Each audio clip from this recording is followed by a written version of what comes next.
Hello everybody, it's your friendly digital technology librarian, Christy here. We have reached another Friday, so of course I have another Film Rec Friday for everybody out there.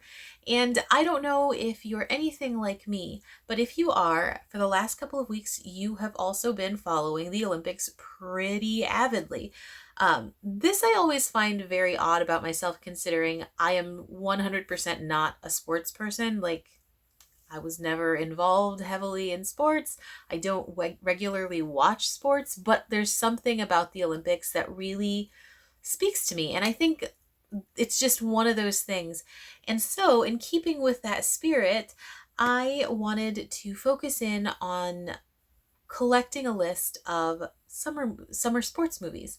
Now, some of these films are specifically about the Olympics, whereas others are just, exploring different sports that happen to take place in the summer and that also happen to take place at the Olympics, even though the two things aren't necessarily tied together. Anyway, as always, all of these films are available to you entirely for free with the use of your Milan-Berlin library card, and you can find them on one of our 3 video services. Those are Clevenuts Overdrive, Hoopla Digital, and Canopy.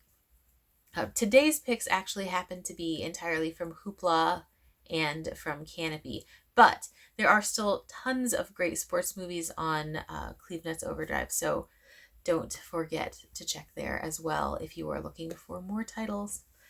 So without any further ado, I am going to go ahead and jump right into these recs. I already mentioned that I don't have any recommendations from Clevenuts Overdrive, but I do have a few recommendations from Hoopla Digital, and the first of those is for the film Prefontaine. Now, Prefontaine is a biopic all about long-distance runner Steve Prefontaine, who was a successful runner in the late 60s and early 70s, who actually made it to the 1972 Munich Olympic Games. He's frequently described as the James Dean of distance running. I didn't even know that that was a thing, but apparently it is.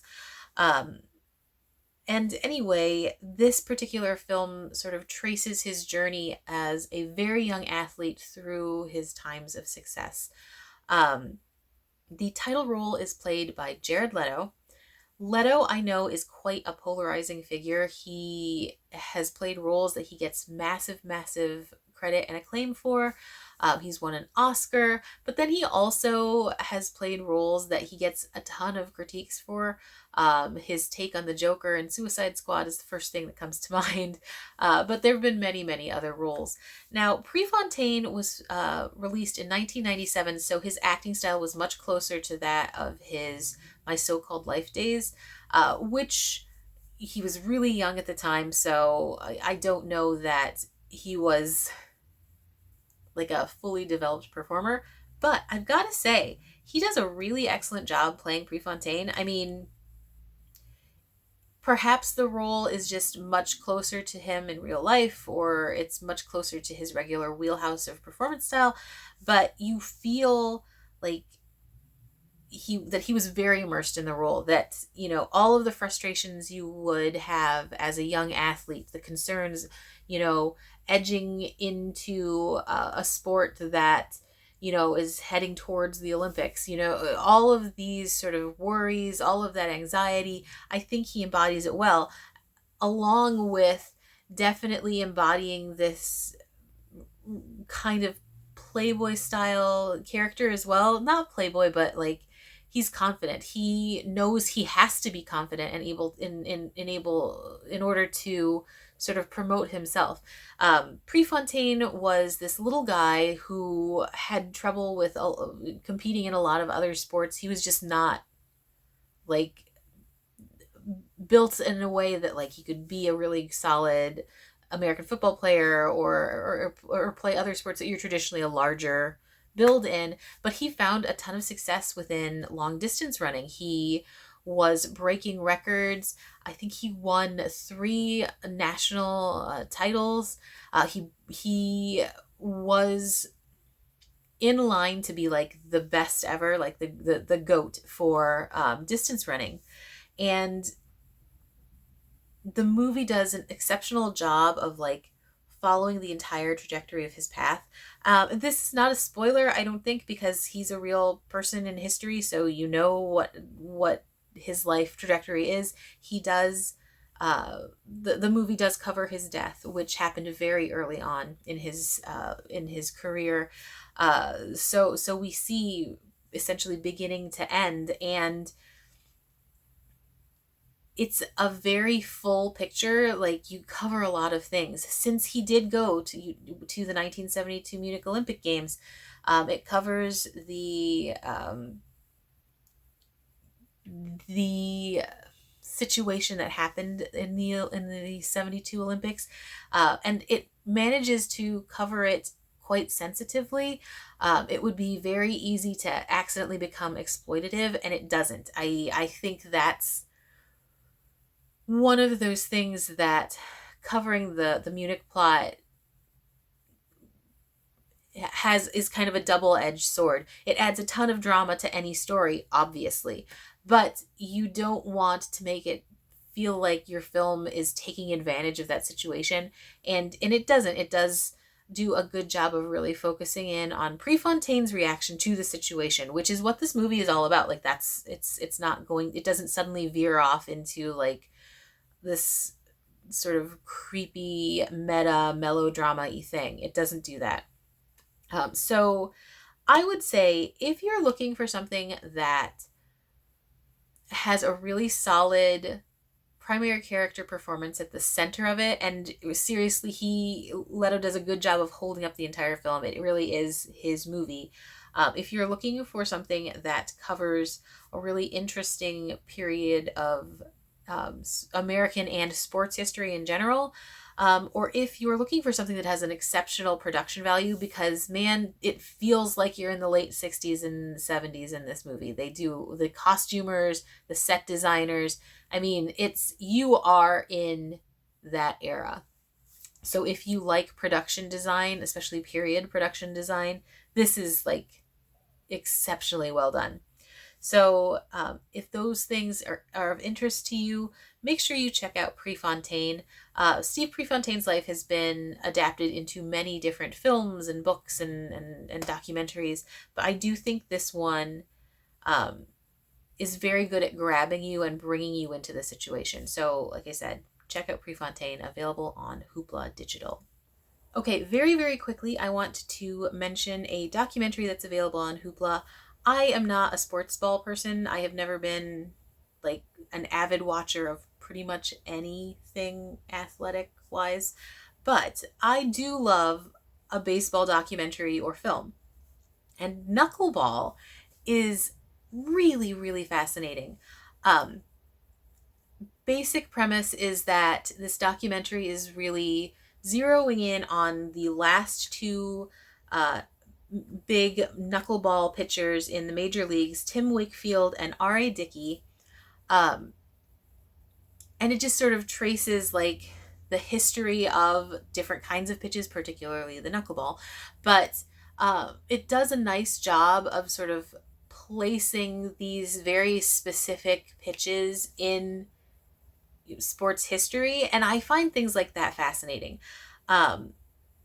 If you are a baseball fan, if you are an American history fan, because this documentary does sort of talk about baseball's place in American history as America's pastime, things like that. Check out Knuckleball. It's an interesting amalgamation of different genres and topics, and I love that. I really, really do. Even if you're not a sports fan, again, I have never ever been a sports fan.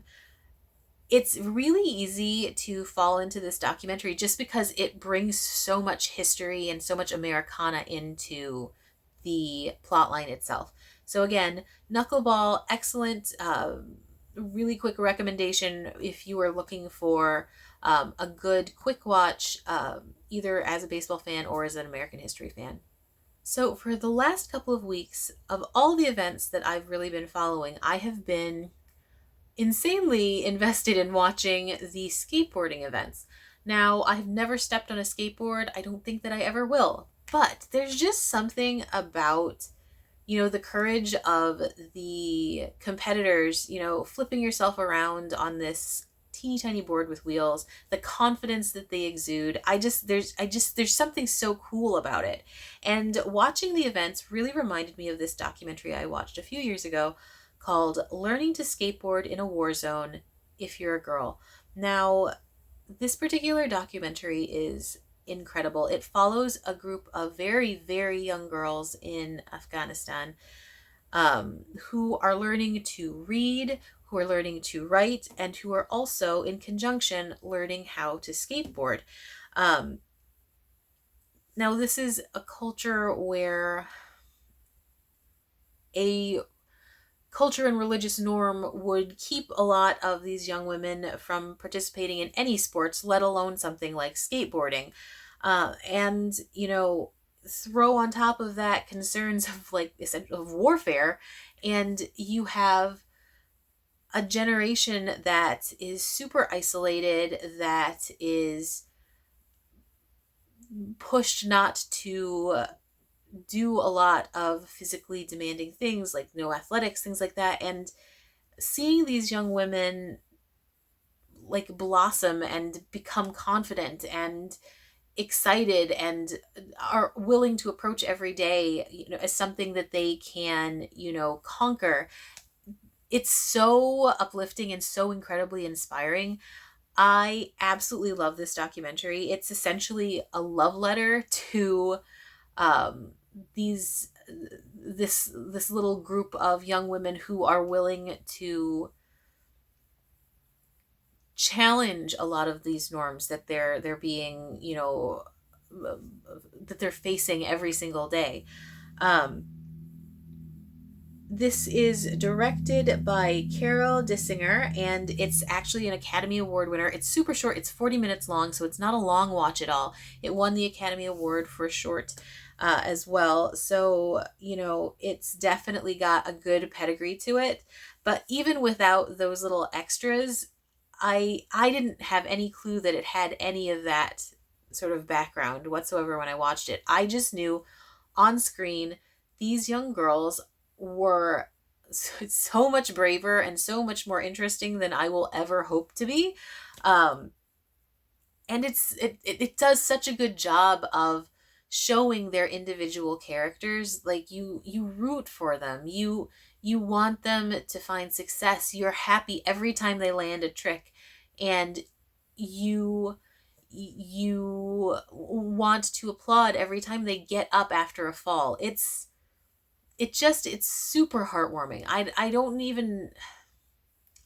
trying to think of a film that I can compare it to, but there really isn't. It's a documentary that feels like a fictional film just because it moves you that much, and in a way that's not saccharine. Like a lot of feel good movies, I feel sometimes lean in towards that like hallmarky vibe, and this does not do that. It's really quite straightforward, and I don't know, like disconnected is absolutely not the right word, but maybe pragmatic is. And the girls, they are where they are, but they are fighting against a lot of things and doing it successfully. So if you're looking for something incredibly inspiring, whether or not you're a skateboarding fan, I think Learning to Skateboard in a War Zone is an absolute must watch for everyone. So please do check that out. That is also on Hoopla Digital. All right, moving right along to my Canopy recommendations. The first of those is for a little documentary called Topspin. Now, Topspin is all about ping pong, specifically about the US approach to ping pong.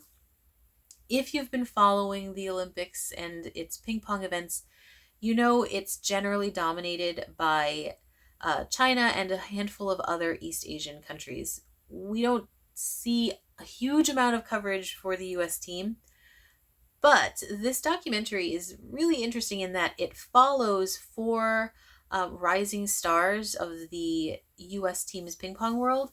And, it makes you think how much dedication these athletes have, because, man, these kids are living, breathing, eating ping pong. And that's it. And it's a sport that we don't cover a lot here in the States either. So it's not like we're just not super visible on like the Olympic stage. We're not even visible really here on like national territory. You've got a chronicle of Michael Landers, who's the youngest U.S. men's single champion ever. He was only 15 years old when he first won it. You cover Ariel Singh. She was also only 15 years old when she won the women's singles. And these are children. These are children who are waking up and playing ping pong, going to school, ping pong, going to whatever extracurricular activity you might have, probably ping pong. And they have dedicated their young lives to this sport that, here's my note that was so kind of disappointing. There's no professional league here in the US, at least at the time of the documentary, there was none. And the national champions, like the Olympic team, they earn less than, say, the national beer pong championship team.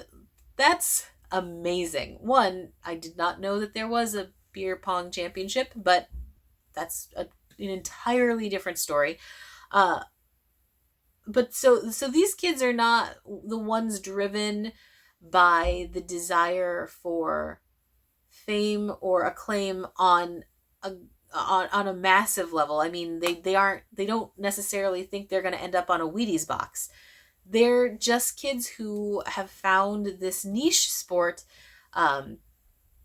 and just really want to excel at it. And, they also talk frequently about bringing it into the mainstream, about getting people excited and interested in it. And I think that's a really noble goal to have as a child, especially. We get to see their home lives, their families. You see where that drive is sort of coming from. And then you sort of see how they're feeling about the end goal, which, end game for these kids is to make it to the Olympic stage.